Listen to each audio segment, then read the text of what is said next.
દુબઈની cyber crime આચરતી ગેંગનો વધુ એક આરોપી ઝડપાયો। સુરતમાં રૂપિયા ઉપાડવાનું અને બેંક એકાઉન્ટ શોધવાનું કામ કરતો દુબઈ ખાતેથી સાયબર ક્રાઇમ આચરતી આંતરરાષ્ટ્રીય ગેંગના નાસ્તા ફરતા આરોપીને સુરત શહેર ક્રાઇમ બ્રાન્ચ સેલની ટીમે ઝડપી પાડ્યો હતો। પોલીસે આરોપી ચંદ્રેશ દયાળભાઈ કાકડિયા ઉંમર વર્ષ 27 તેને ઝડપી પાડ્યો હતો। પોલીસના જણાવ્યા મુજબ આ આરોપી લોકોના અલગ અલગ બેંક એકાઉન્ટો ઓપન કરાવી દુબઈ ખાતે રહેતા નાસ્તા ફરતા આરોપી મિલન દરજીને વાપરવા આપતો હતો। તેમજ આરોપી દુબઈ ખાતેથી સાયબર ફ્રોડના જમા થયેલા રૂપિયા સુરત ખાતે વિથડ્રોલ કરવાનો તેમજ આંગડિયામાંથી રૂપિયા લઈ આવવાનું કામ કરતો હતો। પોલીસ અધિકારી દ્વારા આપવામાં આવેલી વિગતો અનુસાર 2024ના ઓક્ટોબર મહિનામાં ઉત્તરાયણ પોલીસ સ્ટેશન વિસ્તારમાં આવેલી એક ઓફિસમાં બાતમીના આધારે સાયબર સેલની ટીમ દ્વારા દરોડા પાડવામાં આવ્યા હતા, જેમાં મુદ્દામાલ કબજે કરવામાં આવ્યો હતો, જેને આધારે દુબઈની આંતરરાષ્ટ્રીય સાયબર ક્રિમિનલ્સની જે ગેંગનો પર્દાફાશ કરવામાં આવ્યો હતો।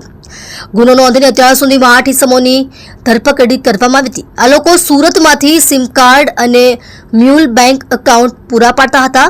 આ જ કેસ અંતર્ગત ગઈકાલે સાયબર ક્રાઇમની ટીમ દ્વારા ફરાર આરોપી ચંદ્રેશ કાકડિયાની ધરપકડ કરવામાં આવી છે। આ આરોપી દુબઈથી ઓપરેટ થતી મિલન દરજી ગેંગનો મુખ્ય સભ્ય છે। આરોપી વિરુદ્ધ સાયબર ક્રાઇમ ઉપરાંત અન્ય 7 જેટલા ગુના નોંધાયેલા છે।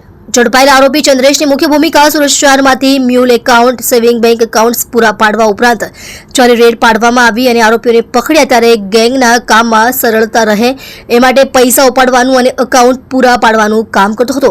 અગાઉ જે સમયે રેડ કરવામાં આવી ત્યારે પ્રાથમિક 111 કરોડ રૂપિયાના ટ્રાન્ઝેક્શન એ સમયે ઓક્ટોબર મહિનામાં મળ્યા હતા। ત્યારબાદ તપાસ દરમિયાન હાલ 119 કરોડ રૂપિયાથી પણ વધુના ટ્રાન્ઝેક્શન ધ્યાને આવ્યા છે।